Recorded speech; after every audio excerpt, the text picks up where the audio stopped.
Ils ont quitté Israël pour aller à Toulouse et voilà ce qui leur arrive. C'est effroyable. À Jérusalem, dans la famille du feu rabbin Jonathan Sandler, tué par balle ce lundi à Toulouse, c'est la douleur qui domine, mais la colère aussi.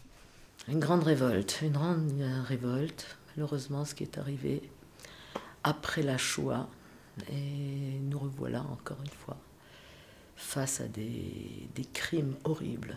Les proches du défunt le décrivent comme étant un professeur patient avec ses élèves et un père attentionné avec ses 3 enfants, dont 2 garçons qui ont été tués à ses côtés. On a les 3 enfants de mon cousin défunt Jonathan. L'enquête est en cours, mais pour la famille, le mobile antisémite du crime ne fait aucun doute. C'est sûr qu'il a été touché, c'est ça. Il a été touché face à une école juive, il est rentré dans cette école juive, l'école dans laquelle il enseignait. C'est sûr que c'est parce qu'il était juif et que y a des gens qui nous haïssent dans le monde. Jonathan est pas le bébé. Non.